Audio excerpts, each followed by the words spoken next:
Exit poll એટલે શું છે? તમારે વાદળ ઉપર જોઈને એમ નક્કી કરવાનું કે આ કદાચ વરસે તો વરસે, પછી ન વરસે તો કંઈ તમે કરી ન લ્યો. અત્યારે આપણને માહોલ જોવા મળે એ એમ સૂચવે છે કે ભારતીય જનતા પાર્ટી એટલે કે મોદી સરકાર 3 સીટ ડેન્જર ઝોનની માનવામાં આવે છે. સુરેન્દ્રનગર, કચ્છ અને જામનગર. રાજકોટમાં પણ 1.5 થી 2 લાખથી વધુ મતથી પરસોત્તમભાઈ જીતી જશે રૂપાલા, આવી વાત છે. આજથી શેરી ગલ્લી કે મહોલ્લામાં નેતાઓ દેખાય નહીં તો નવાય નહીં, કારણ કે હવે ચૂંટણી પૂરી થઈ ચૂકી છે. આજે છેલ્લા તબક્કાનું મતદાન હતું, અંતિમ તબક્કાનું, તે પણ પૂર્ણ થઈ ચૂક્યું છે અને પરિણામ પહેલા હવે એક્ઝિટ પોલ આવવા લાગ્યા છે. ત્યારે આપણી સાથે વરિષ્ઠ પત્રકાર, રાજકીય વિશ્લેષક કે ચૂંટણીની શરૂઆતથી લઈને આજ દિન સુધી ગુજરાત જેને પોતાનો અવાજ સમજે છે, ગુજરાતીઓ જે વિશ્વના ખૂણે ખૂણે વસતા ગુજરાતીઓ જેમના રાજકીય વિશ્લેષકની વાત હોય, કોઈ પણ વાત હોય, હંમેશા સ્પષ્ટ રીતે વ્યક્ત કરે છે, તેવા જગદીશભાઈ મહેતા સર આપણી સાથે જોડાયા છે. સર, ચૂંટણીની શરૂઆતથી આજે એક્ઝિટ પોલ સુધી આપણે સતત ચર્ચા કરતા આવ્યા છીએ અને હવે ચૂંટણી પૂરી થઈ ચૂકી છે. એક્ઝિટ પોલના પરિણામો, એક્ઝિટ પોલ પરિણામો શું આવશે? એક્ઝિટ પોલમાં ધીમે ધીમે દેખાવા લાગ્યું છે, શું લાગી રહ્યું છે સર? જુઓ, પહેલાં તો હિન્દુસ્તાનના ઇતિહાસની આ પહેલી એવી ચૂંટણી હતી જેનો કોઈ મુદ્દો નહોતો, જેને કહેવાય લહેર, જે મોદીની વેવ, મોદીઇઝમ, મોદીનો કરિશ્મા, એ જે વાતો અગાઉના હતી 2014, 19 અને અત્યારે 24. તો પહેલી વાત તો એ કે નરેન્દ્ર મોદીની સરકારની 3જી ટર્મ છે, આ હેટ્રિક કરવા જઈ રહ્યા છે, એટલે એની પાસે જેની ઉપલબ્ધિઓ હતી એ ગણાવવાની વાત હતી. વિપક્ષો પાસે કોઈ મુદ્દો નહોતો, જે સરકારની ખામીઓ વાળો હોય એ સ્વાભાવિક છે, એ હતો. પરંતુ આ પહેલી ચૂંટણી આમ જુઓ તો એવી થઈ કે જે મેઇન એજન્ડા જેને કહેવાય, મેઇન મુખ્ય મુદ્દા કહેવાય, એ સાઈડમાં રહી ગયા અને પ્રાદેશિકથી માંડીને અલગ અલગ ઘટનાક્રમ જેમ બનતો ગયો એ મુદ્દા હાઇલાઇટ વધારે થઈ ગયા. એને કારણે તમારા મુખ્ય મુદ્દાનું કશું જ ન આવ્યું. જે તે મુદ્દામાં તમે શું કરો, જે તે મુદ્દામાં કોઈ શું કરી શકે એના ઉપર આખી લડાણી. જેમ કે એક્ઝામ્પલ આ સમજાય એટલે કહું કે ગુજરાતમાં ક્ષત્રિય સમાજનું આંદોલન, હવે આખું બધું જ પડી ભાંગ્યું. કોંગ્રેસનો મેનિફેસ્ટો ક્યાં ગયો, ભારતીય જનતા પાર્ટીનો સંકલ્પ ક્યાં ગયો, આટલી ઉપલબ્ધિ ક્યાં ગઈ, કોંગ્રેસે શું કર્યું, કશું જ નહીં. ક્ષત્રિય સમાજનું આંદોલન થયું એટલે હવે એમાંથી શું થવાનું છે એના આધારે રહ્યું. આવું અલગ અલગ જગ્યાએ આ વખતે બનવા પામ્યું છે. એટલે પહેલી વાત તો એ કે હિન્દુસ્તાનના ઇતિહાસની આ મુદ્દા વગરની આમ જોવો તો ચૂંટણી છે. સામાન્ય રીતે આપણે કહેતા હોય કે મુદ્દા આધારિત લડાવવી જોઈએ, પણ મુદ્દા નહીં. આ વખતે છે ને ચારેક વાર જે પ્રસંગો બને એને આધારિત લડાણી છે. નંબર 1. નંબર 2, 7 ફેઝમાં ચૂંટણી થઈ. બિલકુલ ઓવરઓલ તમે જુઓ તો શાંતિપૂર્ણ રીતે બધું પૂરું થયું. પશ્ચિમ બંગાળ જે સળગતું રાજ્ય છે ત્યાં કેટલીક આવી બધી છૂટપૂટ ઘટનાઓ બની અને વાત કરો તો મોટાભાગે શાંતિપૂર્ણ રીતે 7 તબક્કામાં 543 લોકસભાની બેઠકોની ચૂંટણી પૂરી થઈ. પરંતુ હવે જે રજૂ થવાનો છે એક્ઝિટ પોલ છે. બિલકુલ પહેલી વાત તો એ કે એક્ઝિટ પોલ એ શું છે, બહુ સમજવા જેવું સારું હોય છે કે પહેલા જે હોય છે જે પ્રી પોલ, ચૂંટણી પહેલા એ લોકોને પૂછીને એના ક્યાં વિસ્તારમાં શું પ્રશ્નો છે, લોકોનો શું લાગણી છે, વગેરે વગેરે, એને જોઈને એ જે આકલન કરવામાં આવે એને પ્રી પોલ કહેવામાં આવતું હોય છે. અને હવે છે એક્ઝિટ પોલ. એક્ઝિટ પોલ એટલે કે મતદાન મથકમાંથી હું મત આપીને બહાર નીકળું ત્યારે મને સ્પેસિફાઈ પૂછવામાં આવે કે ભાજપ કે કોંગ્રેસ. દાખલા તરીકે તો હું કહી દઉં કે કોંગ્રેસ હોય તો કોંગ્રેસ ને ભાજપ હોય તો ભાજપ. એટલે એ છે ને મોટા ભાગે સાચું પડતું હોય છે. એક્ઝિટ પોલ જે હોય છે, અનેક એજન્સીઓ જે છે આ એક્ઝિટ પોલ્સ કરે છે અને પછી ટીવીની વિવિધ ચેનલો સાથે એ ટાઈઅપ હોય છે. એટલે હવે તમે હમણાં જોજો, આજે રાતના 7 વાગ્યા પછી, આમ તો અત્યારથી પણ વિશ્લેષણ તો શરૂ થઈ ચૂક્યું હશે, પણ 7 વાગ્યાથી આવતીકાલ સુધી અને પછી 2-3 દિવસ આમ ચાલ્યા જ રહેશે. પણ ધડાકા ભડાકા થવા મળશે. ક્યાં કેટલી બેઠક મળશે, કયા રાજ્યમાં ભારતીય જનતા પાર્ટીને શું નુકસાન છે, કોંગ્રેસને કઈ રીતે અપર થઈ, વગેરે વગેરે. તો એક્ઝિટ પોલ જે છે મોટા ભાગે 60-70% જેવું સાચું પડે છે. દર વખત નહીં પણ મોટા ભાગે સાચું પડે છે. અને આમ જુઓ તો દરિયાના કિનારે બેસી અને ઊંડાઈ માપવાની ઘટનાનું નામ છે એક્ઝિટ પોલ. બરાબર કે લોકો કે માની લેવામાં આવે. હવે અત્યારે જે એક્ઝિટ પોલની તમામ એજન્સીઓ કામે વળગી છે એ બધા અને સટ્ટા બજાર, આ બેયની પેરેલલ લડત ચાલી રહી છે.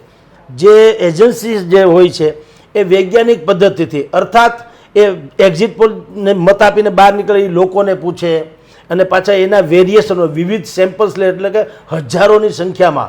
ધારો કે રાજકોટ શહેર હોય તો એના ચારેય ખૂણે એના માણસો હોય, ચારેય ખૂણે અને વિવિધ પોકેટ્સમાં મુસ્લિમ બહુલ્ય વિસ્તાર હોય, અમુક કોમ્યુનિટીઝનો બહુ વિસ્તાર હોય, ધારો કે અહીંયા ક્ષત્રિય આંદોલન થયું તો એના જે એજન્સીના લોકો છે એ ક્ષત્રિય બહુલ્ય વિસ્તારોમાં પણ ખાસ કરીને જાય, પટેલ વિસ્તારમાં જાય, ભારતીય જનતા પાર્ટીનો અસંતુષ્ટ વિસ્તાર જે અમરેલી જેવો હોય તો ત્યાં પણ જાય. એટલે ટૂંકમાં જનમાનસને કાયદેસરની નાડ જેને કહેવાય એમાં તપાસ કરીને પછી લોકો એજન્સીઓ માને ધારણા રાખે કે ગુજરાતમાં ધારો કે 26 છે તો એને કેટલી મળવી જોઈએ, કેટલી મળે એમ લાગે છે. એવું જ બીજું છે સટ્ટા બજાર. હવે સટ્ટા બજાર તો આના કરતાં વધુ સારું અથવા તો વધુ સટીક સાબિત થતું હોય છે મોટા ભાગે, કારણ કે એમાં તો લાખો કરોડો રૂપિયાના હાર જીતનો પ્રશ્ન છે. આ જે એજન્સીસ છે એમાં ખર્ચો થાય છે પણ એમાં લાખો રૂપિયાના હાર જીત કે જુગાર નથી રમાતો. એમાં જે બાકાયદા જે આવક જાવક થાય છે, કારણ કે હમણાં એક્ઝિટ પોલ આવશે વિવિધ ચેનલ્સમાં માની લ્યો, એટલે એક તો એ જે તે ચેનલ્સવાળાની યારે ટાઈઅપ કરેલું હોય એટલે એની યારે જે આર્થિક વહીવટ હોય તે, તદુપરાંત પછી જે એડવર્ટાઇઝમેન્ટ આવતી વચ્ચે વચ્ચે આવતી જાય એ બધાના વગેરે, પણ એમાં જુગારનું સ્થાન ઓછું હોય છે. સટ્ટા બજાર તો નૈરવ જુગાર છે પણ એ જુગાર એવો છે કે એ કોણ કેમાં દાવ રમે. એટલે સ્ટીલ ટુડે અત્યારે 543 બેઠકની ચૂંટણીનું મતદાન પૂર્ણ થયું છે. એમાં ઓવરઓલ તમને કહીશ, કારણ કે 8, 10, 15 એજન્સીસ હોય છે, ટાઈમ્સ નાવથી માંડીને જે કોઈ તમે કહો છો દરેકની એબીસી વોટર્સ, સીઆર વોટર વગેરે કરીને અલગ અલગ નામની ટૂંકમાં બધી એજન્સીસ હોય છે. એ 8-10 એજન્સીઓ જ હમણાં બધાના રિપોર્ટ્સ બહાર પડશે અને સટ્ટા બજાર. પણ જે અત્યારે આપણને માહોલ જોવા મળે એ એમ સૂચવે છે કે ભારતીય જનતા પાર્ટી એટલે કે મોદી સરકાર જે 400 કે પાર અબકી બાર 400 કે પાર એ જે વાત કરે છે એ મોટા ભાગે પૂરું નહીં થાય. 400 કે પાર વાળી વાત પૂરી નહીં થાય. એના અનેકવિધ ફેક્ટર્સ છે, પણ થશે તો શું થશે પહેલા આપણી ઉત્કંઠાનો અંત આવે એટલે કહી શકાય. બિલકુલ બિલકુલ કે 300ની આળેગાળે એટલે કે 297 થી 300 એની આળેગાળે 295 થી 300 ભારતીય જનતા પાર્ટીની ટિકિટ બેઠક મળે એમ છે. બાકી એના જે સાથી પક્ષો છે એને બાકીના સાથી પક્ષો એને 60 થી 65ની આળેગાળે મળે એમ છે. અર્થાત નરેન્દ્ર મોદી સરકારની હેટ્રિક પાકી છે, આ કન્ફર્મ છે, એમાં કોઈ મિનમેક નથી. પણ જે 400 કે પારની વાત છે એ આપણે જેમ ગુજરાતમાં 26 બેઠક અને એ 5 લાખની લીડની થી વધુથી જીતવાની જે વાત છે એની જેમ એ ફળીફૂટ થવાનું નથી 400 કે પાર વાળું, એવી અત્યારે ધારણા છે. જે ઓવરઓલ સરેરાશ એમ કોઈએ તમને 370 આપ્યું હોય છે ને ઘણા એમ કે છે કે 400 ને પાર હોઈ જશે, પણ એવા એકલ દોકલ છે. પણ બાકીની જે બધી એજન્સીઓ છે એ બધાનો સરવાળો તમે જો સરેરાશ કાઢો એવરેજ તો એમ માનવામાં આવે કે 300 ને આળેગળે ભારતીય જનતા પાર્ટીને ઇન્ડિવિજ્યુઅલી કેપેસિટીમાં મળશે અને એના બાકી જે સાથી પક્ષો છે એનડીએના એને 60-65 બેઠક મળશે. એટલે 365 જેવી બેઠકની આળેગાળે કરી અને નરેન્દ્ર મોદીની સરકાર 10મી કે 11મી જૂને શપથ લેશે. કોંગ્રેસ જે છે એ 50થી માંડીને શરૂ કર્યું હતું તો અત્યાર સુધીમાં 80ની આળેગાળે રમી રહ્યા છે. કેટલાકે 110 ને 120 એ આપી છે, તો એ તો જે થાય, પણ એવરેજ હું તમને કહું છું 80-90ની આળેગાળે, એટલે એને થોડુંક વધ્યું એનું જે તમે કહો છો અત્યારની જે સિચ્યુએશન એના કરતાં વધ્યું. અને એ વધવા પાછળનું કારણ જે છે કે આ જે રીતે આ લોકોનું ગઠબંધન થયું અને ભારતીય જનતા પાર્ટીના પણ મુદ્દા જે થોડાક બહેતરાણા એને કારણે થોડુંક થયું. એક તો એન્ટી ઇન્કમ્બન્સી તો હોય જ, કોઈ પણ ગવર્મેન્ટ જ્યારે આટલી રીતે 2-3 ટર્મથી કામ કરતી હોય તો એણે ભલે લાખ સારા કામ કર્યા હોય પણ જગતમાં તમામ માણસોને તમામ રીતે તમે સંતોષ આપી શકતા નથી. આપણા કુટુંબમાં તમે ગમે એટલી ઉદારતા દાખવો તો એ 2 જણા તો રિહાતા હોય, એવી તો આ તો એવડો મોટો દેશ છે. એટલે નરેન્દ્ર મોદી ગમે તે કહે કે અમે ધારો કેમ કે અમે વડાપ્રધાન આવાસ યોજનામાં મેં હજારો કરોડો રૂપિયા એટલે કે 3 કરોડ જેટલા મકાન આપ્યા છે, ઉજ્જવલા યોજનામાં મેં ગેસના બાટલા મફત આપ્યા છે, લાખો કરોડો શૌચાલયો બનાવ્યા છે વગેરે વગેરે, કિસાન નિધિમાં તમને બધાને 3-3 હજાર રૂપિયા ઘરમાં ખેડૂતના ખાતામાં નાખ્યા છે. એ વાત બધી હોઈ શકે છે, રોડ રસ્તા બનાવ્યા, એરોડ્રામ બનાવ્યા, મેડિકલ બનાવ્યું છે, સીટ્સ વધી ગઈ છે, એમ્સ બન્યા છે, બધું જે છે એ તો છે જ. પણ આમ છતાં કેટલાક પ્રશ્નો એવા છે કે જેનો જવાબ મોદી સરકાર પણ આપી શકી નથી, જેમ કે બેરોજગારી, જેમ કે મોંઘવારી, જેમ કે ખેડૂતોને એની ઉપજના ભાવ એ જે ટેકાના ભાવ માગે છે જે રીતે કે ભાઈ તમે લઘુત્તમ ટેકાના ભાવ જાહેર કરો, એમાં જે વાત હતી એ પણ હજી પૂરું થયું નથી. અચ્છે દિન અભી આયે નહીં હે અને ખેડૂતોની આવક બમણી થઈ નથી. દર વખત બધાને એમ કીધું કે ભાઈ દર વર્ષે અમે 2-3 કરોડ લોકોને રોજગારી આપશું. એ હવે ભારતીય જનતા પાર્ટી અથવા તો મોદી સરકાર એમ કહે છે કે રોજગારી તો અમે એનાથી પણ વધુ લોકોને આપી છે, કારણ કે પીએફ ખાતા એના જ ખોલે કે જો રોજગારી મળી હોય. તો પીએફ ખાતું જે છે એ તો અધિકૃત છે, એની સંખ્યા વધી ગઈ. એનો અર્થ એમ છે કે જે પહેલાં એમ્પ્લોઈઝ હતા એના કરતાં એમ્પ્લોઈઝ વધ્યા છે, એ હકીકત છે. પણ બધા જે આપણી માન્યતા એટલે કે લોકોમાં જે હોબાળો છે, વિપક્ષો ખાસ કરીને જે હોબાળો કરે છે એ શું છે કે ભાઈ સરકારી ભરતી તમે કરતા નથી.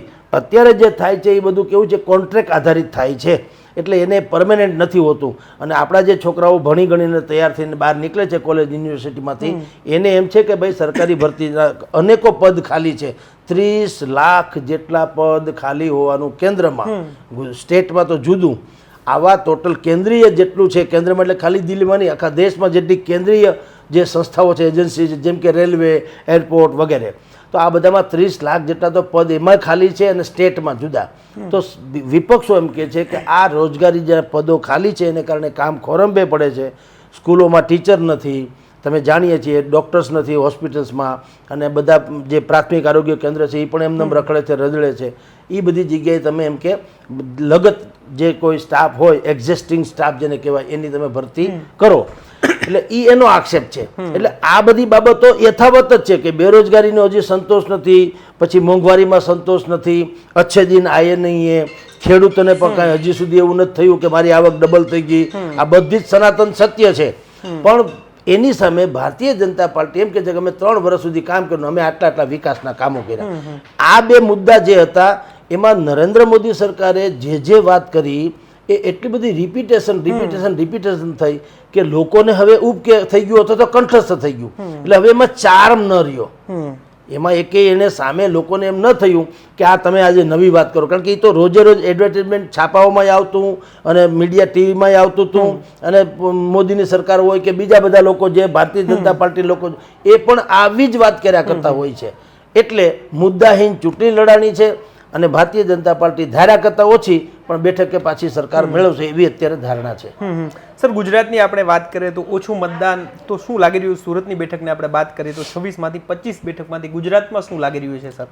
જુઓ, સામાન્ય રીતે ઓછું મતદાન થાય ને તો જે કોઈ શાસક પક્ષ હોય તે એના કમિટેડ વોટ પડ્યા હોય ને એ નક્કી, એનું માળખું ફિક્સ હોય, એનું હોય. વધુ મતદાન શું સૂચવે છે?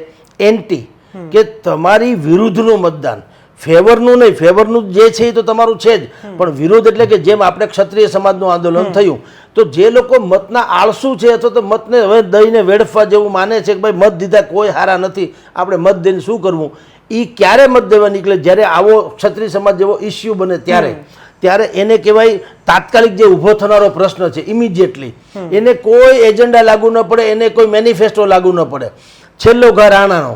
એટલે અત્યારે જે ક્ષત્રિય સમાજ નહીતર એ કોઈ મુદ્દો લોકસભાને લગતો નથી. તમે સમજી લો, પરસોત્તમભાઈ રૂપાલાના રાજકોટના ઉમેદવારનું કંઈક શબ્દમાં જીભાજોડી થઈ ગઈ ક્ષત્રિય સમાજ વિશે.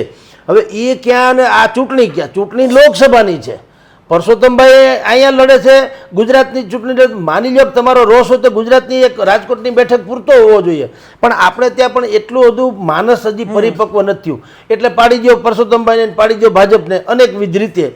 એટલે તમે જેમ કહો છો કે 26 બેઠક પહેલાં જે CR પાટીલે શું કીધું હતું કે અમે 5 લાખની લીડથી તમામ બેઠક આ 3જી વખત જીતવાની વાત એની હતી. 2 વખત તો જીતી ગયા છે.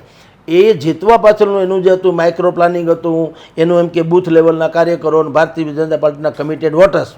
તો જે મતદાન ઓછું થયું તમે જે કીધું એ ઓછું થયું એ સૂચવે છે કે જે ક્ષત્રિય સમાજનો લાભ કોંગ્રેસ અથવા વિપક્ષ તમામે લેવો જોઈએ કે ઉરલીને એ લોકોને ઘરે જવું જોઈએ, એને બૂથ સુધી લઈ જવા જોઈએ, ગમે તેમ કરીને મતદાન અપાવવું જોઈએ. મતદાન કરાવી પછી એ જે કરવું જોઈએ એમાં કદાચિત એ ઊણા ઉતર્યા છે, નંબર 1. અને બીજું, વિપક્ષો જો કે એમ કહે છે કે આ વખતે ભારતીય જનતા પાર્ટીના પોતાના જ અસંતુષ્ટ લોકો એટલા હતા કે એ લોકોએ પણ ઉમળકાભેર આ મતદાનમાં ભાગ નથી લીધો, બલકે એ મૌન થઈ ગયા. એટલે આમ જુઓ ને, જો ને તોની રમત છે અને બધાય ભરે ઓલા એ કોથળામાં પાનસેરી જેવું છે અને લાગે ભાગે લોહીની ધાર. અત્યારે તો ગમે એ માણસ છૂટ મોઢે બોલી શકે એમ છે ને, કારણ કે EVMમાં શું છે એ કોઈને ખબર તો છે નહીં. એટલે કોંગ્રેસ એમ કે આ બધા મતદાન તે ઉરલીને અમારા થયા છે, ભારતીય જનતા પાર્ટીને અસંતુષ્ટ હોય મતદાન કરવા નીકળ્યા જ નથી. જ્યારે કે ભારતીય જનતા પાર્ટીના લોકોનો દાવો એવો છે કે અમારા જે કમિટેડ વોટર્સ છે એ જ આવ્યા, જેટલા હાકલા પડકારા રોડ રસ્તા ઉપર થયા છે એ લોકોએ મતમાં કન્વર્ટ કરી શક્યા નથી. હવે આ બેયના દાવા દર વખતની જેમ આ વખતે હોય છે. એટલે આફ્ટર ઓલ તો સત્તાવાર વાત તો 4 તારીખે બહાર પડે, પણ અત્યારે ગુજરાતમાં જેટલા સટ્ટેબાજો છે અને જેટલા એજન્સીસ છે એ લોકોનું કહેવાનું એમ થાય છે કે 26માંથી કમસે કમ 2 બેઠક ભારતીય જનતા પાર્ટીએ ગુમાવવી પડે. બાકી ભરૂચમાં ભાઈ આપણે ચૈત્ર વસાવા કયો કે ગેનીબેન ઠાકોર કહો કે ગાજ્યા હતા, મેં ખરા, મેં ભયંકર ગાજ્યા હતા, એમાં ના નહીં, પણ કેટલાક પંડિતોથી માંડીને જે કોઈ નાના સિચ્યુએશનના જાણકાર છે એનું કહેવાનું એમ છે કે બહુમતી ઘટશે એટલે આછી પાતળી બહુમતીથી પણ જીતી જશે ભારતીય જનતા પાર્ટી. પણ જે 2 ડેન્જર ઝોનમાં મગવામાં અહીંયા સૌરાષ્ટ્ર કચ્છમાં લાગે છે, 3 સીટ ડેન્જર ઝોનની માનવામાં આવે છે, સુરેન્દ્રનગર, કચ્છ અને જામનગર. એમાં જામનગરનું જે છે એ વધુ પડતું ડેન્જર હોવાનું માનવામાં આવે છે અને એના અનેકવિધ કારણો. એવું બની શકે સર, આ જે 3 બેઠક કીધી કદાચ ભાજપ જીતી જાય તો પણ ખૂબ ઓછી લીડથી, ખૂબ ઓછી સરસાઈથી જીતે એવું બની શકે? 3 નહીં, 26માંથી એક નવસારીની બેઠકમાં CR પાટીલ પોતે અને ગાંધીનગરની બેઠક ઉપરથી અમિત શાહ ગૃહમંત્રી પોતે, આ બેને તમે બાદ કરો અને એક ત્રીજું મનસુખ માંડવિયા જે પોરબંદરમાં લડ્યા છે ત્યાં પણ એક તરફી હોવાનું કહે છે. ત્યાં પણ કોઈ કોંગ્રેસ વાળા જુવાર કંઈ કરી શક્યા નહીં, લલિત વસોયાને જે ગાજા મેઘ વરસાર નહીં, કારણ કે એની પાસે મિકેનિઝમ ઓછું હતું ને પૈસા ઓછા હતા, એવું બાનું ઓન રેકોર્ડ છે. પણ ત્યાં પણ એક તરફી જેવું મતદાન છે. એટલે આ 3 બેઠક તમને કહું, એટલે એ જ 3, 4, 5 બેઠકને બાદ કરો તો 5 લાખની લીડની તો વાત ભૂલી જ જાઓ. ભારતીય જનતા પાર્ટી 1.5-2 લાખ, 2-3 લાખ એવી રીતે જીતી શકશે.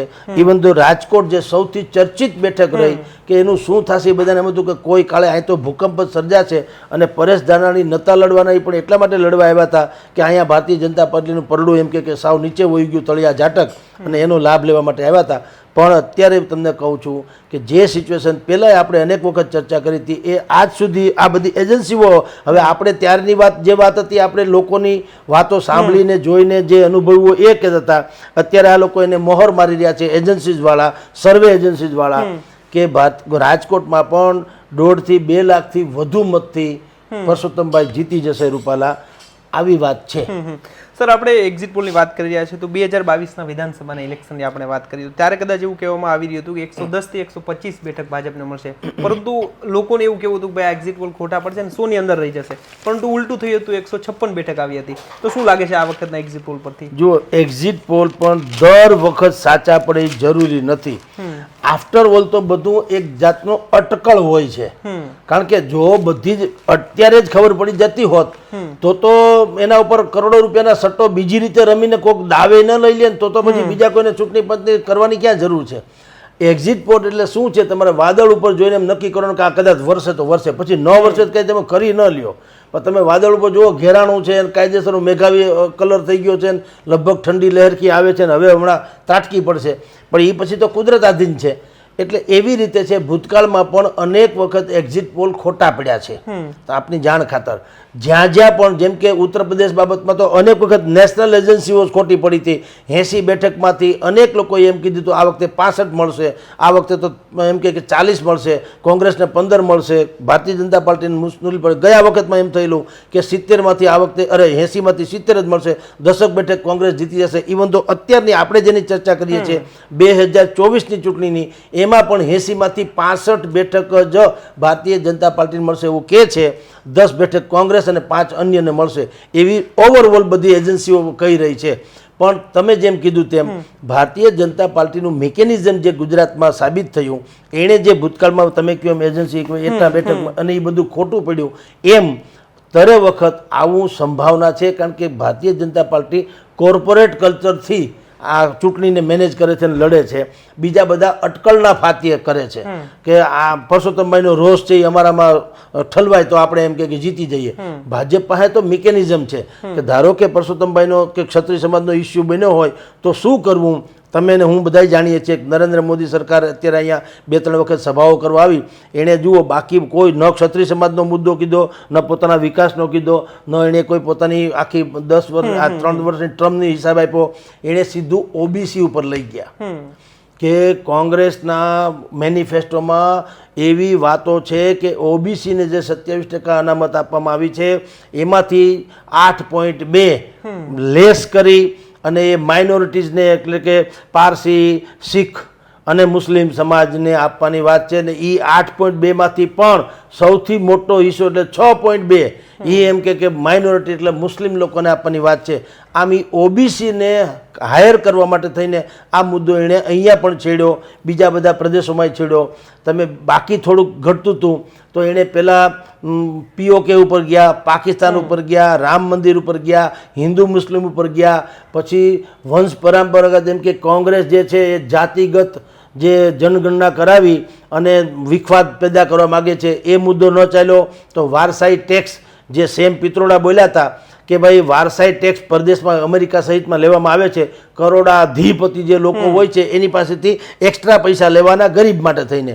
તો સેમ પિત્રોડાએ કીધું કે જે કોંગ્રેસની સરકાર આવે તો હું તો ઈચ્છું કે વારસાઈ ટેક્સ લેવામાં આવે. ટૂંકમાં મુદ્દા એના ફરતા રહ્યા દર વખત. એ ફરતા એટલા માટે રહ્યા મેં તમને પહેલા કીધું તેમ આ મુદ્દા વગરની ચૂંટણી હતી અને જ્યારે જે આપણે કહીએ જે પાણીએ ચોખા ચડે એ પાણીએ ચડાવવાના છે એવી વાત કરવામાં આવી હતી. એટલે મુદ્દા વગરની ચૂંટણી લડાણી અને મુદ્દા ફરતા ગયા. એટલે ગુજરાતમાંથી માંડીને બધામાં જે એક્ઝિટ પોલથી માંડીને એજન્સીઓ જે છે એ સાચી કોઈ પડી નથી. થોડી એમાં વેરિએશન આવ્યું છે. પણ આફ્ટર ઓલ તમને કહું તો આપણા સમાપન કરીએ સેન્સમાં કહું છું કે ભારતીય જનતા પાર્ટી 290 ને 95ની આળેગાળે અને એનડીએ ને 365ની આળેગાળે આવે અને ભારતીય જનતા પાર્ટી હેટ્રિક તરફ જશે. પણ એનું જે 400 વાળું છે અત્યારે આ લોકોને સર્વેથી માંડીને બધું એમ સૂચવે છે કે એ પૂરું નહીં થાય. ખૂબ ખૂબ આભાર સર, અમારી સાથે જોડાયા હતા. તો આજે જગદીશ મહેતા સર કદાચ ગુજરાતના મીડિયામાં પહેલી વખત કોઈ એવા વ્યક્તિ છે કે દરેક ટેલિવિઝનની સ્ક્રીન પર દેખાણા છે ને તેમનું જે વિશ્લેષક છે તેમનું વિશ્લેષણ છે તે તટસ્થ માનવામાં આવે છે અને જે રીતે તેમણે વાત કરી કદાચ ભાજપનો જે દાવો છે 400 પાર તે નહીં થઈ શકે, પરંતુ ફરી એક વખત મોદી સરકાર છે તે હેટ્રિક મારવા જઈ રહી છે. તો અત્યારે બસ આટલું જ. ફરી મળીશું વાત ગુજરાતી પર.